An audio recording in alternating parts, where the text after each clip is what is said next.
আলাইকুম, this is Sanjida ফুল। আবারও দেশ মিডিয়ার দ্য সিও শোতে আপনাদের সকলকে স্বাগতম। আজকে আমাদের সাথে অতিথি হিসেবে আছেন দোলায়ের ফাউন্ডার শেখ সোহানা আপু। আপু কেমন আছেন? জি ভালো, আলহামদুলিল্লাহ। আপু, প্রথমেই সবাইকে যে প্রশ্নটা করি আপনাকেও করব, আমার খুব জানতে ইচ্ছা করছে যে আপনার শৈশব জীবন কোথায় কেটেছে বা কোথায় আমি কাটিয়েছে? আসলে মফস্বলের মেয়ে। আমার শৈশব জীবন কেটেছে পাবনার ছোট্ট একটা গ্রামে। গ্রামটার নাম হচ্ছে চকপৈলাদপুর। তো শৈশব জীবন খুবই ভালো কেটেছে, কারণ আমি মাঠ, পুকুর, ধান ক্ষেত এগুলোর মাঝখানেই বেড়ে উঠেছি আর কি। স্কুলের বাদে বাকি টাইমটা আমি দেখা যাচ্ছে যে মাঠে ঘুড়ি উড়ানো থেকে শুরু করে পুকুরে মাছ ধরা, তারপর পুরা এলাকার ছেলে মেয়েদের সঙ্গে খেলাধুলা করা, এভাবেই আমি বেড়ে উঠেছি। তাহলে খুব ভালো, মানে একদম ভালো একটা সময়, আনন্দের সময় কেটেছে। মনে পড়ে ওই দিনগুলোর কথা? হ্যাঁ, অবশ্যই মনে পড়ে। কারণ হচ্ছে যে ওই সময় না আমাদের ওই বাধাটা ছিল না যে ছেলে মেয়ে একসঙ্গে খেলা যাবে না, ঘরের বাইরে যাওয়া যাবে না, এরকম কোনো বাধা আমাদের ছিল না। মানে এক পুরা গ্রামটা মনে হতো যেন একটা উঠান। তো এই জন্য হয়েছে কি যে টাইমটা খুব ভালো আমরা কাটাতে পেরেছি। মানে সেভাবে শেয়ারিং, একসঙ্গে বেড়ে ওঠার যে একটা মজা, হ্যাঁ, এই জিনিসগুলো কিন্তু আমরা সবসময় ফিল করে করে বড় হয়েছি। পড়াশোনা কোথায় করা হয়েছে বা সাবজেক্ট কি ছিল? পড়াশোনা করেছি ইন্টার পর্যন্ত পাবনাতেই। এরপর হচ্ছে ইডেন মহিলা কলেজ থেকে ম্যানেজমেন্টে অনার্স মাস্টার্স। এরপরে আমি নর্থ সাউথ থেকে পাবলিক হেলথের উপরে মাস্টার্স করেছি। পাবলিক হেলথ, জি। তো ওইখান থেকে দোলা, এইটার উদ্যোক্তা কিভাবে হলেন? দোলা আসলে পাবলিক হেলথে পড়ালেখা করা অবস্থায় আমি ফিল করেছি যে মেয়েদের এই মিনস্ট্রুয়াল হাইজিন এবং হেলথ নিয়ে আসলে আমরা সেভাবে কাজ করি না, এবং কিশোরী মেয়েরা কিন্তু এ বিষয়ে সেভাবে অ্যাওয়ার না যে কিভাবে তাদের এই মিনস্ট্রুয়াল টাইমটা, মানে মাসিকের সময়টা কিভাবে তারা মেনটেন করবে, এটা অনেক কিশোরী মেয়েরাই কিন্তু জানে না। তো সেখান থেকে আমার ভাবনা এসেছে যে আমি কিশোরীদের নিয়ে কাজ করব এবং হেলথের এই সেক্টরটা নিয়ে কাজ করব। খোলার পেছনের গল্পটা কি ছিল আসলে? গল্পটা আসলে একটু পেছনে তাহলে যেতে হয়। এই যে বললাম যে আমার বেড়ে ওঠা একটা গ্রামে। তো আমার যখন প্রথম পিরিয়ড স্টার্ট হয় তখন কিন্তু আমরা মা খালার কাছ থেকে সেভাবে সাপোর্টটা পাই নাই, এবং ওই সময় কিন্তু কাপড় ইউজ করতে হতো, যেটা আসলে একটা মেয়ের জন্য, হ্যাঁ, হাইজেনিক না, তার চেয়েও বড় কথা এটা কিন্তু কমফোর্টেবল না। এবং ওই টাইমটা আমার যেটা হতো যে আমাকে স্কুল মিস দিতে হতো। মানে ওই 7 দিন দেখা যাচ্ছে ঘরে বসে আছি, খেলতে যেতে পারছি না, বাইরে যেতে অস্বস্তি হচ্ছে। তো ওইটা আমার সারা জীবন আমাকে মানে ভাবিয়েছে যে এখান থেকে মেয়েদেরকে কিভাবে বের করে আনা যায়। তো এই পর্যায়ে ভাবতে ভাবতে যেটা হয়েছে যে এখন এসে আমি মেয়েদের জন্য স্পেসিফিক এই প্রোডাক্টটা নিয়ে কাজ করছি। তো দোলার কথাটা বলছি, কিন্তু দোলাটা আসলে কি সেটা জানতে চাই। আচ্ছা, দোলাটা আসলে একটা প্রোডাক্ট। এটা হচ্ছে মেয়েদের মাসিকের সময় স্যানিটারি ন্যাপকিন যে আমরা ব্যবহার করি, সেই স্যানিটারি ন্যাপকিনের ব্র্যান্ডের নামটা হচ্ছে দোলা। এবং এটা এতই কম প্রাইস এবং এতই সাস্টেইনেবল একটা প্রোডাক্ট যে মেয়েরা ব্যবহার করলে এটা হচ্ছে যে সারা সব মেয়েদের জন্য এটা কমফোর্টেবল। রিউজেবল, হ্যাঁ, রিউজেবল হওয়াতে যেটা হয়েছে যে বারবার ওদেরকে এটার পিছনে খরচ করতে হচ্ছে না। তারপর ইউজেবল প্যাডগুলো ব্যবহার করার বিভিন্ন অসুবিধা আছে, যেমন এটা ব্যবহার করার পর কোথায় ফেলবে, গ্রামের মেয়েরা কোথায় ফেলবে, কিংবা এটা হিউজ একটা আবর্জনা তৈরি হয়, সেটা আমরা প্রপারলি কিন্তু মেনটেন করতে পারি না। সেখান থেকেই রিউজেবল স্যানিটারি ন্যাপকিনটা আমরা নিয়ে এসেছি যেন মেয়েরা সহজভাবে এটা ব্যবহার করতে পারে। তো দোলায়ের সার্ভিসগুলো কি কি আসলে? আর যদি আরেকটা কথা তার সাথে জানতে চাইবো, সেটা হচ্ছে যে ক্লায়েন্টের জন্য কোনটা বেশি সুবিধা? ক্লায়েন্ট তো নারীরাই, রাইট? জি জি। এখন এটা হয়েছে যে ক্লায়েন্ট, এটা নির্ভর করে আপনি কি ব্যবহার করে অভ্যস্ত। তো যেটা হয়, গ্রামের মেয়েরা আসলে প্যাড সম্পর্কেই জানে না। আবার যারা জানে তারা কিন্তু কস্টিং এর একটা বিষয় আছে, তারা কিন্তু মাসে 3 থেকে 350 টাকা খরচ করার মতো তাদের অ্যাবিলিটি থাকে না। তো সেক্ষেত্রে একটা মেয়েকে যদি আমরা রিউজেবল প্যাডটা পরিচয় করিয়ে দেই, তাহলে সে কি করছে, সে এটা বারবার ওয়াশ করে ব্যবহার করছে। তো সেক্ষেত্রে কিন্তু গ্রামের মেয়েরা, গ্রামের কিশোরী মেয়েরা বিশেষ করে, তারা কিন্তু এখান থেকে উপকৃত হচ্ছে। এবং একদম ধরেন ময়লা নোংরা কাপড় ব্যবহার করার চেয়ে একটা পরিষ্কার এবং কি বলে সার্টিফাইড যদি রিউজেবল স্যানিটারি ন্যাপকিনটা তারা পায়, তারা কিন্তু এটা ব্যবহার করে তাদের হাইজিনটা মেনটেন করতে পারছে। আপনাদের সার্ভিসগুলো কি কি? সার্ভিসগুলো এখন পর্যন্ত আমরা যেটা করছি সেটা হচ্ছে যে দোলা রিউজেবল স্যানিটারি ন্যাপকিনটা দিচ্ছি। আমরা বিভিন্ন স্কুলে যাই, সেখানে অ্যাওয়ারনেস একটা সেশন নেই, তারা কিভাবে ব্যবহার করবে, কেন ব্যবহার করবে, এটা কতক্ষণ ব্যবহার করতে হয়, এই সমস্ত কিছু তাদেরকে আমরা অ্যাওয়ার করি। এরপর আমাদের আগে যেমন ছিল আমরা প্যাড ব্যাংক দিয়ে আসতাম স্কুলগুলোতে, যেমন সব স্কুলে কিন্তু কমন রুম থাকে, তো কমন রুমে আমাদের কাঠের একটা কি বলে শোকেস মতো থাকতো, সেখানে আমরা ন্যাপকিনগুলো রেখে আসতাম। তো এটাতে সমস্যা যেটা, কমন রুমে দেখা যাচ্ছে অনেক সময় ছেলে টিচার থাকে, কিংবা কমন রুমে অনেক সময় লক থাকে, হয়তো যে টিচারটা ওটা চার্জে আছে উনি সেদিন ছুটিতে আছেন, তো সেই মুহূর্তে কিন্তু ওই মেয়েটা স্যানিটারি ন্যাপকিনটা প্রপারলি পাচ্ছে না তার ইমার্জেন্সি টাইমে। তো এখান থেকে আমরা বের হয়ে এসে এখন আমরা স্মার্ট ভেন্ডিং মেশিন স্কুলগুলোতে আমরা ইনস্টল করে দিচ্ছি। তো তাতে করে কি হচ্ছে, ভেন্ডিং মেশিনে ন্যাপকিনগুলো লোড থাকে, প্যাকেটগুলো লোড থাকে, যখন ইমার্জেন্সি হয়, যে কোনো মেয়ের যখন ইমার্জেন্সি হয় তখন সে তার আইডি কার্ড কিংবা আমাদের একটা আইডি কার্ড আছে, সেটা পাঞ্চ করলেই প্যাকেটটা বের হয়ে আসে। সো এটা মেয়েদের জন্য কিন্তু এখন অনেক সহজ হয়ে গিয়েছে এবং সার্ভিসটাও খুবই ইউনিক। জি। তো দোলাইয়ের সাথে কিভাবে সম্পৃক্ত হলেন, বলছিলেন আপনার গল্পের কথা, সম্পৃক্ততাটা কিভাবে হলো? সম্পৃক্ততাটা হচ্ছে, প্রথমে আমরা যেটা করেছি, আমরা সরি বাজার থেকে হচ্ছে ন্যাপকিনগুলো কিনতাম, হ্যাঁ, কিংবা কাউকে বলতাম যে আমাদেরকে ডোনেট করেন, আমরা মেয়েদেরকে ফ্রি দিব। বাট এইটা না ওইভাবে সাস্টেইন করে নাই, কারণ যে স্কুলগুলোতে আমরা ফ্রি দিয়ে আসছিলাম, তো ওরা ন্যাপকিনটা ধরলাম ওরা 3 মাস ব্যবহার করলো, কিন্তু 3 মাস মানে আফটার 3 মান্থস সে কি করবে, তাকে কিন্তু ঠিকই বাজারে যেয়ে কিনতে হচ্ছে। হ্যাঁ, কিন্তু একটা গ্রামের মেয়ের কাছে কিন্তু ওইভাবে টাকাটা থাকে না, কিংবা সে তার বাপ ভাই মাকে বলতে পারে না যে আমাকে ন্যাপকিন কিনে দাও। তো সেখান থেকে আমরা কাজ করতে করতে যেটা ফিল করলাম যে ওদের জন্য এমন প্রোডাক্ট দিতে হবে যেটা ওরা হাতের কাছে পাবে, যেটা দেখে মনে হবে না এটা স্যানিটারি ন্যাপকিন, ব্যবহার করতে সহজ, তারপর শুকানোর জন্য যেখানে শুকাবে সেখানেও যেন বোঝা না যায় যেটা স্যানিটারি ন্যাপকিন। মানে আমাদের প্রোডাক্টটা এমনভাবে ডিজাইন করা, ওটা আপনি দেখে বুঝতে পারবেন না যেটা একটা স্যানিটারি ন্যাপকিন, এবং ওইটা এত হালকা এবং ছোট্টভাবে ভাঁজ করে আপনি চাইলে পার্স, তারপর স্কুল ব্যাগ, কিংবা অনেকে সালোয়ারের পকেট ইউজ করে, কিংবা কামিজের পকেট, সেখানে কিন্তু সে ক্যারি করতে পারবে। আজ পর্যন্ত আপনাদের সার্ভিসগুলো কোথায় কোথায় দিয়েছেন? আজ পর্যন্ত আমরা কাজ করেছি চিটাগাং, বান্দরবন, তারপর সিলেট, শ্রীমঙ্গল, এইদিকে হচ্ছে পাবনা, ঢাকা, ময়মনসিংহ, গফরগাঁও, এই সাইড আলহামদুলিল্লাহ আমরা কভার করেছি আর কি। অনেকগুলো। আমরা আরো শুনবো দোলার কথা। ছোট একটা বিরতি নিয়ে ফিরে আসছি রেডিও 71 98.4 FM এ। আপনারা শুনতে পাচ্ছেন দেশ মিডিয়ার দ্য সিও শো। আবারও ফিরে এলাম রেডিও 71 98.4 FM এর পর্দায়। আপনারা শুনতে পাচ্ছেন আমাকে, আপনারা শুনতে পাচ্ছেন সুহানা আপুকে। চলে যাব সুহানা আপুর কাছে। প্রশ্ন থাকবে আমার এইটাই যে আপনি যেই ইন্ডাস্ট্রি নিয়ে এখন কাজ করছেন, দোলার যে ইন্ডাস্ট্রিটা, তো বর্তমানে এই ইন্ডাস্ট্রির অবস্থাটা এখন কেমন? বর্তমানে আসলে রিউজেবল স্যানিটারি ন্যাপকিন আমাদের বাংলাদেশে হচ্ছে না। আরেকজন করছেন, উনি হচ্ছে ঋতু নামে, ওনাকেও উনি ওই আপুটাও অনেক আলহামদুলিল্লাহ অনেক দূর এগিয়েছেন, বাট ওইভাবে হচ্ছে না, কিন্তু যারা করছেন তাদের প্রাইসটা অনেক হাই। তো আমরা কিন্তু ওই জায়গাটা নিয়ে কাজ করছি। একটা মেয়ে যদি 500 টাকা দিয়ে তাকে রিউজেবল স্যানিটারি ন্যাপকিন কিনতে হয়, সে কিন্তু এফোর্ড করতে পারবে না। তো আলটিমেটলি আমাদের গোলটা কিন্তু আগাচ্ছে না, সে কিন্তু আবার সেই পুরানো ন্যাকড়া কিংবা তুলা কিংবা অনেকে কিন্তু খড়, হ্যাঁ, এগুলোতে চলে যায়, মানে এগুলো ইউজ করে। তো আলটিমেটলি সেভাবে কিন্তু ইন্ডাস্ট্রিটা আগাচ্ছে না। তো আমরা যদি সবাই মিলে কাজ করি রিউজেবল স্যানিটারি ন্যাপকিনটা নিয়ে, এবং এটা যদি মেয়েদের হাতের নাগালে নিয়ে আসি, তাহলে কিন্তু ওই প্রবলেমটা থাকে না। কিশোরী মেয়েরা যে বিভিন্ন রকম মিনস্ট্রুয়াল হাইজিন নিয়ে বিভিন্ন মেয়েলি সমস্যা ফেস করছে একদম ছোটবেলা থেকেই, আপনি চিন্তা করেন একটা কিশোরী মেয়ে প্রথম যে পিরিয়ড হচ্ছে সে একটা আনহাইজিন কাপড় ব্যবহার করছে, কারণ তার কাছে রিউজেবল স্যানিটারি ন্যাপকিন বলেন কিংবা এমনি যে বাজার যে ন্যাপকিনগুলো চলে সেগুলো তার কাছে অ্যাভেলেবেল নাই। তো সে কি করবে? এটা ভয়ও থাকে। হ্যাঁ, ভয়ও থাকে। সো সেখানে কিন্তু কাজ হচ্ছে না ওইভাবে।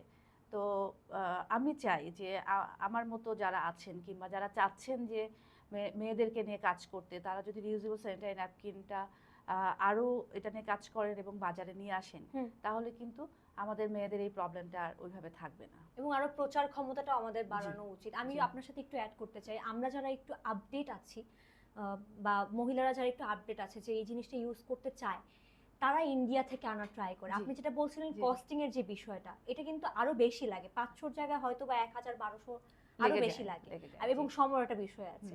তো যাই হোক, পরের প্রশ্নটা যেটাই থাকবে সেটা হচ্ছে যে দোলাইয়ের জার্নিটা কেমন ছিল? দোলাইয়ের জার্নিটা আসলে খুব একটা স্মুথ না, ইভেন আমরা কিন্তু এখনো ফাইট করছি। হ্যাঁ, কারণ হচ্ছে যে একটা রিউজেবল স্যানিটারি ন্যাপকিন, এটার সাথে আমরা যে ম্যাটেরিয়ালটা দিচ্ছি এইটা কস্ট ইফেক্টিভ, এটা কালেক্ট করা, সেটাকে আবার প্রপারলি সুইং করে সেটা ক্লায়েন্টের মানে কিশোরীদের হাতে দেয়া, সব মিলিয়ে কিন্তু এটা অনেক কষ্টকর একটা বিষয়। আরেকটা জিনিস, আমাদের দেশে কিন্তু এটাকে খুব ভালো চোখে দেখা হয় না। হ্যাঁ, যখন আমি এই প্রোডাক্টটা নিয়ে কাজ করেছি তখন কিন্তু অনেকেই আমাকে ডিরেক্ট কিন্তু মানা করেছে যে আপনি এরকম একটা প্রোডাক্ট এরকম সবার সামনে নিয়ে আসবেন, বিশেষ করে যখন ভেন্ডিং মেশিন স্কুলগুলোতে দিতে চেয়েছি। হ্যাঁ, রিসেন্টলি একটা ঘটনা বলি, আমরা ভেড়ামারাতে 10টা স্কুলে ভেন্ডিং মেশিন ইনস্টল করব। তো যখন সবার হেডমাস্টারগুলো নাম্বার আমরা কালেক্ট করেছি, আমরা তো ফোন দিয়ে আগে কন্ট্যাক্ট করি ওনাদের সাথে। তো উনি একটু এটা বেশ 2-3 দিন আগের ঘটনা, উনি ফোন দেওয়ার পর আমরা যখন বলেছি যে আমরা রিউজেবল স্যানিটারি ন্যাপকিনের একটা ভেন্ডিং মেশিন মেয়েদের জন্য বসাবো, তখন উনি ডিরেক্ট কিন্তু বলেছে যে না, আমাদের স্কুলে এটা লাগবে না, আপনি এটা অন্য অন্য কোথাও দেন। মানে উনি কিন্তু আমাদেরকে সেকেন্ড লাইন, হ্যাঁ মানে আমরা যে পরবর্তী লাইনটা বলবো সেটার স্কোপে কিন্তু উনি দেন নাই। তো সেক্ষেত্রে কিন্তু আমরা আবার ফোন দিয়েছি, আমরা প্রয়োজনে গিয়েছি, তাকে পুরো ব্যাপারটা বুঝিয়ে বলেছি, তারপরে কিন্তু সে রাজি হয়েছে। তো এই যে একটা ট্যাবু কাজ করে আমাদের মধ্যে, যে এই স্যানিটারি ন্যাপকিন মানে একটা আড়ালের জিনিস, মাসিক মানে হচ্ছে একটা আড়ালের জিনিস, এটা বাইরে আনা যাবে না। ইনফ্যাক্ট আজকে যে আমরা কথা বলছি এটাও হয়তো বা অনেকের কাছে, হ্যাঁ অনেকের কাছে এটা গ্রহণযোগ্য মনে হবে না। বিশেষ করে আমি হয়তো যে বিষয়গুলো, ছোট ছোট বিষয়গুলো বলবো, এটা অনেকে হয়তো বলবে যে এই মহিলা এভাবে কেন বলছেন মেয়েদের বিষয়গুলো। কিন্তু আমরা তো আসলে ফিল করেছি, আমরা তো চাই না আমাদের বাচ্চাগুলো একটা অসুখ নিয়ে বড় হোক, অস্বস্তি নিয়ে বড় হোক। তার যে বড় হওয়ার যে একটা কি বলে প্রাকৃতিক বিষয় থাকে, সেটা কিন্তু বাধাপ্রাপ্ত হয় যখন পিরিয়ডের সময় মেয়েটা বাইরে যেতে পারছে না, স্কুলে যেতে পারছে না। ওই দিন হয়তো তার ইম্পর্টেন্ট একটা ক্লাস ছিল, গেলেও হয়তো ভয় ভয় থাকছে, থাকছে। তো এই বিষয়গুলো থেকে কিন্তু আমরা চাই যে মেয়েরা বের হয়ে আসুক। তো আপু, ওয়ার্ক এক্সপিরিয়েন্সটা আসলে কেমন ছিল? আপনি বলছিলেন গল্পটা, আরো শুনতে চাই যে ওয়ার্ক এক্সপিরিয়েন্স কেমন ছিল, কোনো বাধার সম্মুখীন হতে হয়েছে কিনা? বাধার সম্মুখীন হতে হয়েছে বলতে, যেমন আমার প্রোডাক্টটা যখন আমরা ডেভেলপ করি আস্তে আস্তে, ছোট একটা আরেকটা ঘটনা বলি, সেটা হচ্ছে যে আমরা প্রোডাক্ট ডেভেলপ করার পরে ওইটা আয়রন করতে হয়। আমরা তো বানানোর পরে ওয়াশ করে ওইটা আবার হিট দিয়ে আয়রন করি জীবাণুমুক্ত করার জন্য। তো প্রাথমিক অবস্থায় আয়রন করার পরে প্রোডাক্টটা কতটুকু ছোট হয়, হ্যাঁ মানে প্যাকেজিংটা, ওটা দেখার জন্য আমি একটা লন্ড্রির দোকানে গেছি, যে আমি ওনাকে বলছি যে আমাকে একটু, আমি টাকা দিব আপনাকে, আমাকে একটু আয়রন করে দিবেন। পরে উনি নেড়ে চেড়ে দেখে বলছে এটা কি? তা আমি বলছি এটা হচ্ছে মেয়েদের স্যানিটারি ন্যাপকিন। বলছে এসব কাজ এখানে হবে না, আপনি এটা নিয়ে যান তো। মানে উনি এমন ভাবে বলছে, আমার খুব অপমান লাগছে যে আমি তো আসলে ওনার ক্লায়েন্ট হিসেবেই গেছি, ওটা কি সেটা তো ওনার দেখার বিষয় না। হ্যাঁ, আর আমি তো নোংরা জিনিসটাও কিন্তু নিয়ে যাই নাই, আমি কিন্তু একটা ক্লিন একটা জিনিস নিয়ে গেছি, উনি জাস্ট আয়রন করে দিবে। তো এই বিষয়গুলো, এটা ছোট ছোট বিষয়, অনেক সময় দেখা যাচ্ছে অনেক কষ্ট লাগছে, রাতে ঘুমাতে পারি না এটা নিয়ে, কিন্তু পরবর্তীতে কিন্তু আবার কাজ করেছি। এভাবেই কিন্তু আলহামদুলিল্লাহ যে এখন আমরা মেয়েদের হাতে পৌঁছাতে পারছি। কারো কাছ থেকে সাপোর্ট পেয়েছেন বা কারা সাপোর্ট করেছেন? জি, সাপোর্ট পেয়েছি সবসময়। আমাদের সাথে যারা কাজ করেন টিম মেম্বাররা, বিশেষ করে আরেকজনের কথা বলতে হয়, সেটা হচ্ছে আমার হাজব্যান্ড, উনিও আমাদের টিম মেম্বার। তো উনি সবসময় এটাকে খুব পজিটিভলি প্রেজেন্ট করেছে সবার কাছে। সে বিভিন্নভাবে এ ব্যাপারে হেল্প করেছে। পরিবারের একটা হেল্প আসলে সবসময় ছিল, পরিবার, বন্ধু বান্ধব। এই তো আপু, কোনো স্মরণীয় গল্প আছে দোলাকে নিয়ে? দোলাকে নিয়ে স্মরণীয় গল্প যেটা আছে সেটা হচ্ছে যে আমরা তো বিভিন্ন স্কুলগুলোতে যাই, তো যখন কথা বলি মেয়েদের সাথে, আমরা স্মরণীয় গল্পের কথাই ছিলাম। স্মরণীয় গল্প যেটা, সেটা হচ্ছে যে আমরা যখন স্কুলগুলোতে যাই, তো এটা আমরা ভাবতেই কখনো পারি নাই যে একটা মেয়ে স্যানিটারি ন্যাপকিন সম্পর্কে জানে না। হ্যাঁ, যেমন রিসেন্টলি হচ্ছে আমরা শ্রীমঙ্গলে বিশামণি একটা স্কুলে আমরা গিয়েছিলাম। স্কুলটা পাহাড়ের উপরে, সিঁড়ি বেয়ে উপরে উঠতে হয়। যখন আমরা ন্যাপকিন নিয়ে কথা বলেছি, তখন কিন্তু তারা চিনেই না স্যানিটারি ন্যাপকিন কি। হ্যাঁ, তারপরে হচ্ছে যে, এবং স্যানিটারি ন্যাপকিনের কাপড় বাদে যে অন্য কিছু ব্যবহার করা যায়, এটা তারা ভাবতেই পারে না। এই জিনিসগুলো অনেক সময় মেয়েরা যখন দাঁড়িয়ে বলেছে, জিনিসটা অনেক সময় অনেকে হেসেছে আমাদের, বলেছে যে এইভাবে মেয়েদেরকে কেন আমরা প্রশ্ন করছি, কিংবা কেন ওদেরকে খুঁচিয়ে বের করছি। কিন্তু আসলে হয় কি, আমরা যখন কথা বলি, বিশেষ করে আমি যখন কথা বলি, আমি যেই প্রথমে ওদেরকে বলিনি আমি কিন্তু টিচার না, আমি হচ্ছে তোমাদের ফ্রেন্ড। তো একটা ফ্রেন্ডের কাছে সব কথা বলা যায়। তখন কিন্তু ওরা ওদের প্রবলেমগুলো বলেছে, যে সে স্যানিটারি ন্যাপকিন চিনে না। তো এই জিনিসগুলো কিন্তু আমাদের জন্য কি বলবো, যে অন্ধকার, আমাদের জন্য অন্ধকার। এটা আসলে আমাদের ব্যর্থতা যে আমরা ওদের কাছে পৌঁছাতে পারি নাই। তো সাকসেস স্টোরির কথা শুনলাম, এখন বর্তমান অবস্থাটা কি? বর্তমান অবস্থা আগের চেয়ে ভালো। আগের চেয়ে ভালো বলছি এই কারণে, কারণ আমরা তো লাস্ট 5 ইয়ার্স ধরে কাজ করছি। তো বিভিন্ন স্কুলে অলরেডি আমরা স্যানিটারি ন্যাপকিন ভেন্ডিং মেশিনটা দিয়েছি। যেমন ঢাকার সবচেয়ে বড় স্কুল যেটা বলা হয় যে প্রিপারেটরি গার্লস স্কুল, হ্যাঁ, ওদের তো 2টা শিফট, ইংলিশ ভার্সন এবং বাংলা ভার্সন মিলে কিন্তু অনেক স্টুডেন্ট। তো ইংলিশ ভার্সনের মেয়েরাও স্যানিটারি ন্যাপকিন ইউজ করছে ভেন্ডিং মেশিনের মাধ্যমে, এবং বাংলা ভার্সনের মেয়েরাও করছে। স্কুল এবং কলেজ, ওদের তো 12 পর্যন্ত স্কুল অ্যান্ড কলেজ, তারপর Lalmatia girls school and college ওরা ব্যবহার করছে। তো এটা কিন্তু এখন মানুষ জানছে যে ঠিক আছে, ভেন্ডিং মেশিনের মাধ্যমে আমাদের স্কুলে কিন্তু স্যানিটারি ন্যাপকিনটা পাওয়া যাচ্ছে। আরেকটা যেটা বিষয় সেটা হচ্ছে যে শুধু স্যানিটারি ন্যাপকিনটা হলে কিন্তু হচ্ছে না, ওটার সঙ্গে কিন্তু আমাদের একটা আন্ডার গার্মেন্টস লাগে।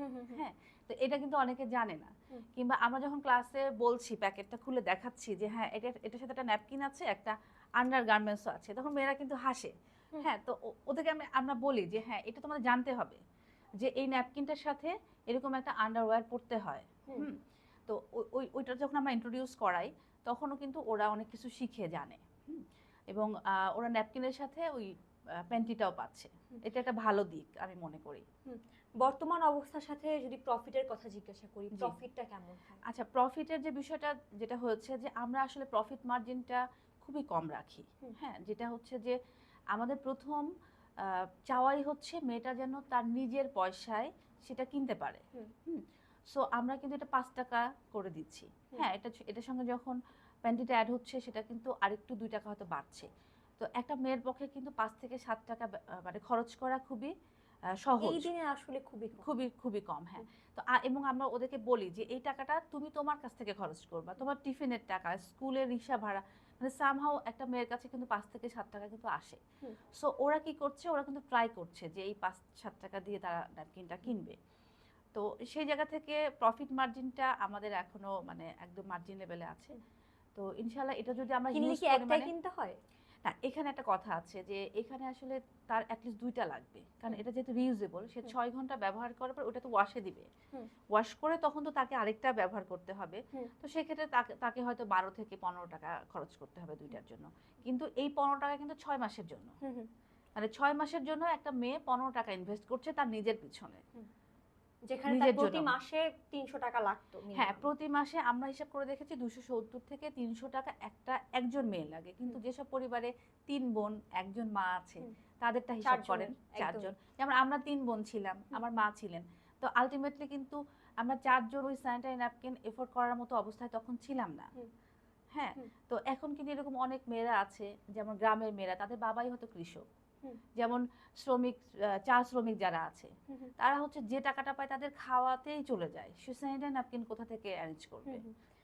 তো যদি আপু একটু সাকসেস স্টোরির কথা বলতেন দোলার, যে কোনো সাকসেস স্টোরি আছে কিনা? জি, সাকসেস স্টোরি যেটা হচ্ছে যে আমরা যে স্কুলগুলোতে কাজ করেছি তারা কিন্তু আবার আমাদের দোলার ইউজেবল স্যানিটারি ন্যাপকিনটা অর্ডার করেছে, স্কুল থেকেই করেছে। আপনি চিন্তা করেন, বান্দরবনে পাহাড়ের উপরের একটা স্কুল, তারা ফোন দিয়ে বলছে যে সোয়ানা আপা আমাদের 1 কার্টুন পাঠাই দেন। তো এইটা আমার কাছে মনে হয় সাকসেস। আমি সাকসেস যে হ্যাঁ আমি ওই মেয়েদের কাছে পৌঁছাতে পেরেছি। যেমন বিশামণি স্কুলের যে হেডমিস্ট্রেস, উনি একজন বেশ প্রগতিশীল মহিলা আর কি, উনি কিন্তু আমাদেরকে ফোন দিয়ে বলেছেন যে আপনারা ন্যাপকিনটা দিয়ে গিয়েছিলেন, আমাদের মেয়েদের খুব উপকার হয়েছে, আপনারা আবার একটু পাঠাই দেন। তো এই জিনিসগুলো কিন্তু আমাদের কাছে মনে হচ্ছে যে আমরা যেটা চেয়েছি, যে একদম গ্রামে গ্রামে গ্রামের কোনায় কোনায় যে মেয়েগুলো পড়ালেখা করছে তাদের হাতে এই ন্যাপকিনটা থাকুক। তো আমরা কিন্তু সেখানে বারবার মানে ফিডব্যাকটা পাচ্ছি যে তারা চাচ্ছে যে ন্যাপকিনটা যেন আবার পাঠানো হয়। আমরা একদমই শেষের দিকে চলে এসেছি, কিন্তু ছোট্ট একটা বিরতি নিয়ে ফিরে আসবো রেডিও 71 98.4 FM এ। আবারও চলে এলাম রেডিও 71 98.4 FM। আপনারা শুনতে পাচ্ছেন সানজিদা ফুলকে। আমি সানজিদা ফুল আপনাদের সাথে আছি, সাথে আছেন সুহানা আপু। চলে যাব সুহানা আপুর কাছে।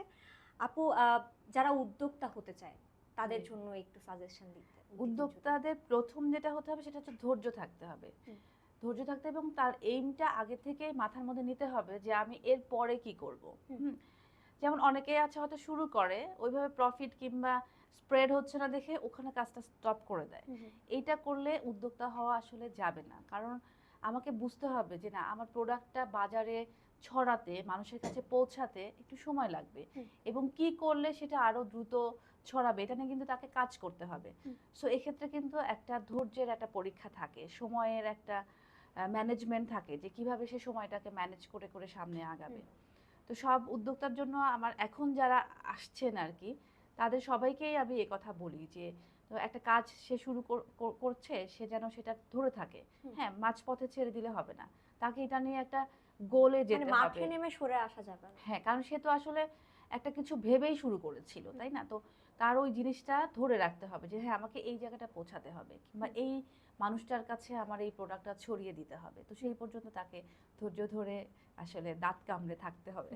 আমার সর্বশেষ প্রশ্ন যেটা থাকবে সেটা হচ্ছে যে দোলা নিয়ে ভবিষ্যৎ পরিকল্পনা আসলে কি, এবং আমাদের সকলের উদ্দেশ্যে যদি কিছু বলতেন। আচ্ছা, দোলা নিয়ে ভবিষ্যৎ পরিকল্পনা যেটা হচ্ছে যে বাংলাদেশের যত কিশোরী স্কুল আছে, গার্লস স্কুল আছে, স্কুলগুলোতে আমাদের অ্যাওয়ারনেস সেশনটা সবাইকে দেয়া, এবং ভেন্ডিং মেশিন, যেটা আমাদের স্মার্ট ভেন্ডিং মেশিন, সবগুলো স্কুলে যেন সেই মেশিনটা আমরা ইনস্টল করতে পারি। প্রত্যেকটা মেয়ের কাছে যেন এটা নির্ভয় হয়ে যায় যে এখন মাসিক হলে কিংবা পিরিয়ড হলে, স্কুলে এসে যদি পিরিয়ড হয়, আমার আর কোনো ভয় নাই, কারণ আমার হাতে একটা কার্ড আছে, আইডি কার্ড, যেটা পাঞ্চ করলেই আমার হাতে ন্যাপকিন চলে আসবে। তো এই যে একটা স্বচ্ছন্দ বোধ, এই বোধটা, এই ফিলিংসটা আমি প্রত্যেকটা কিশোরী মেয়েকে দিতে চাই, যেন তাদের সেই শৈশব কৈশোর যেন খুব সুন্দরভাবে তারা বেড়ে উঠতে পারে। আমাদের সকলের উদ্দেশ্যে যদি আচ্ছা, সকলের উদ্দেশ্যে সেটা হচ্ছে যে আমাদের ভবিষ্যৎ প্রজন্মকে, বিশেষ করে নারী প্রজন্মকে এগিয়ে নিয়ে যাওয়ার জন্য সবারই কিন্তু একটু হেল্পফুল হওয়া দরকার। হ্যাঁ, সবাই একটু সাপোর্টিভ হলে আমাদের যারা মেয়েরা আছে তারা কিন্তু অনেক ভালো কাজ করবে, অনেক দূর এগিয়ে যাবে। আর একটা মেয়ে যখন ভালো কাজ করে সমাজের জন্য, তখন কিন্তু সমাজটাও অনেক দূর এগিয়ে যায়। স্মার্ট একটা প্রজন্ম আমরা কিন্তু পাবো যদি আমরা একটু হেল্পফুল হই। থ্যাংক ইউ সো মাচ, অনেক অনেক ধন্যবাদ আপনারা এত ব্যস্ততার মাঝখানে আমাদের সময় দেওয়ার জন্য। ধন্যবাদ আপনাদের সকলকে। আবারও দেখা হবে দ্য সিও শো এর অন্য কোনো প্রোগ্রামে, অন্য কোনো শোতে। আসসালামু আলাইকুম, আল্লাহ হাফেজ। Thank you.